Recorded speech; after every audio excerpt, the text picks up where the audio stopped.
کرکټ او د کرکټ په ډګر کې بیګا شپه دلته یعنی نن افغانستان ملي لوبډلې سکاټلنډ ملي لوبډلې ته په دوستانه سیالۍ کې ډېره سختې ماتې ورکړله. دې سره به د افغانستان ملي لوبډله چې کوم د ورلډ کپ میچونه دي هغې ته په یو غټ مورال سره ځي. او اوله شپه پاکستان ملي لوبډلې د انګلند ملي لوبډلې نه ماتې وخوړه. همداسې ویسټ انډیز استرالیا ته ماتې ورکړله. کور یې ورانه کې او سودیس دې ټیم کې کیک راوړو، یعنې تاسو به ووایئ چې دا کیک د په کومه خوشحالۍ کې راوړه او ګفټونه هم راورسېدل. دا کیک نن زما د پیدایش ورځ ده، 1 جون دی، نن زما د پیدایش ورځ ده، نو کیک هم راورسېدلو او ګفټونه هم را رسېدلي. دا کیک یعنې افغانستان میچ هم ګټلی، د هغې په خوشحالۍ کې به هم دا کیک خورو.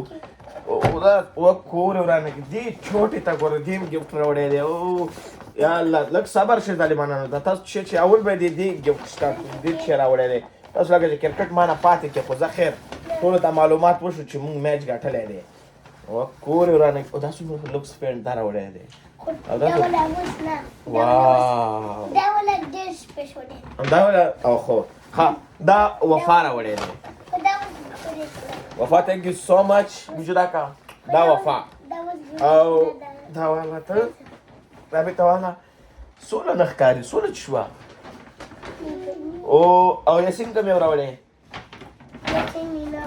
دا یاسین راوړی دی. یاسین چې دی دا به یاسین راوړی شه. نن خو ځان ثابت کړه چې افغانستان نه وي.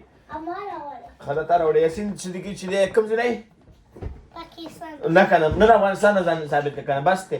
دا زیاتره کسان په دې باندې غوسه دي چې دا ولې و چې دی پاکستان نه، ځکه دا سنت شوی اوس اوړي نه، خو دا ماشوم دی نه پوهېږي. افغانستان نه ښه افغانستان نه که نه پلیز که نه ښه ولې ولې نه غواړې؟ ولې دې خوا راشه. نه دا ولې نه غواړي؟ دا ولې نه غواړي؟ سنت کړی دی. دا دی سنت کړی. دا به خپله زه راوړم په ارام ارام سره. ماشوم دی ډېر سخت کې نه لري. او سوله راغله، سوله تش لاس را روانه ده.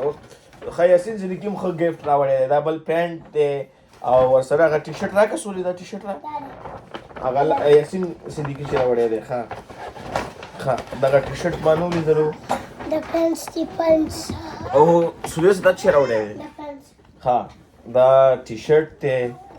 برانډ سامان هم راوړی. زما د بینک اکاونټ هم خالي کړی، مولا هم غرق نه کړه، خرچې هم کړي دي، خو دا اکاونټ چې دی دا زما دی. تا سودیس بیدار راوړی دی، یعنې خرچې هم کړي دي. ښه دا سودیس راوړی دی. زه کور مو ودان. تھینک یو سو مچ. او یاسین صدیقي به زه ته اوس انشاءالله نور راوړم، ځکه چې افغانان بیا ورته ډېر زیات غوسه. یاسینه داسې کار دی ښه تا به زه افغانستان ته بیمه ښه غواړې بیا نه غوڅوئ، بیا دې نه غوڅوئ، نه دې غوڅوئ. پرومیس در سره زه کوم، زه در سره واده کوم، نه دې غوڅوئ.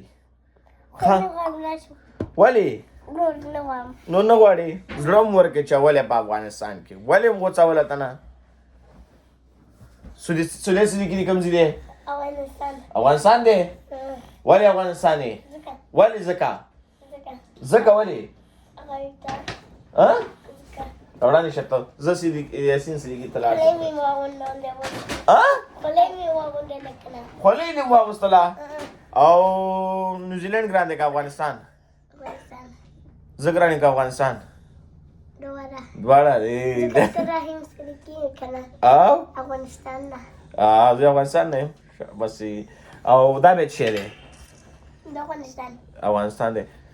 هغه لږ کوچنی دی که نه، هغه چې غټ شي هغه به انشاءالله ښه پوه شي. او دو ته د وطن چې کوم روزنه ده هغه به انشاءالله ورکوم. کور یې ورانه کې غاټه سوله هم راغلې. سولې راشه. سوله هم ده، دا سوله ده. ته خو ماشومانه نه وایې ته به ډېر تېر شوی. سولې څنګه یې؟ جوړه یې؟ ښه سولې نه به هم پوښتنه وکړم. سولې دا چیرې؟ افغانستان دی. ګورې دا هم پوهېږي چې دا افغانستان دی. او دا څوک دی؟ ډېډي دی؟ چا لور یې؟ دا وایي د مور لور یم د پلار لور یم، د دواړو یم، یو نه حسابوي. نو ملګرو کرکټ په باره کې مې خبرې کولې د افغانستان ملي لوبډلې سکاټلنډ ملي لوبډلې د ماتې ورکړې ده. د دې نه پس زمونږ چې کومې مین سیالۍ دي هغه شروع کیږي. نو بیا پوینټس به ترلاسه کوي. په اول راوند کې باید موږ انشاءالله 3 میچونه وګټو او هغه سیالۍ دلته سهار کې 11 بجې هم شروع کیږي او په 12 بجې هم شروع کیږي. نو د ټولو افغانانو مې خواهش دی چې د افغانستان ملي لوبډله سپورټ کوي. ګوره دغه پیچونه ډېر زیات سلو دي. دلته 160 170 رنز ډېر بیا په مشکله باندې کیږي که نه. ویسټ انډیز لوبډله که تاسو وګورئ د هغه هوم ګراوند دی هغه در باندې 250 هم کوي ځکه د هغه هوم ګراوند دی. او بیګا چې کله افغانستان بیټینګ وکړي نو زه ډاډه وم چې سکاټلنډ ملي لوبډله به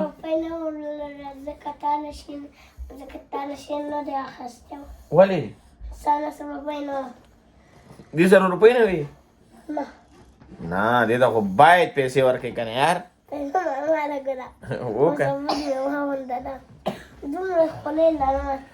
یاره یاسین ښه نو دا پیچونه چې دي ما مخکې مو وویل چې سلو دي نو سکور ډېر په مشکله باندې کیږي او زه ډاډه یم یا به موږ ویسټ انډیز ته پکې ماتې ورکوو یا به پکې نیوزیلینډ ته ماتې ورکوو. بل پاپونیوګیني شوه او اوګانډا شوه که نه. زمونږ اوګانډا سره اول میچ دی. نو پاپونیوګیني او اوګانډا خو ډېره کمزورې لوبډله ده. پاپونیوګیني بیا هم لږ قوي لوبډله ده. نور پاتې ویسټ انډیز یا نیوزیلینډ شو هغې نه یو نه خراب تېر کوي. مننه که نه. افغانستان راشئ چې زنده‌باد وایو. راشئ ټول راشئ. یاسین هم راوله. یاسینه آفرین. یاسینه راشه افغانستان زنده‌باد ووایه. شه بس تیز ویلی شو. یاسین راوله. راشه زنده‌باد به وایه ښه. نن اوس به ته واوړې. یاسین اوس اوړي انشاءالله. راوړاندې شئ سودې سره وړاندې. افغانستان زنده‌باد. آفرین. وړاندې شه پېته سړی واوښتو. افغانستان زنده‌باد. افغانستان زنده‌باد. مننه.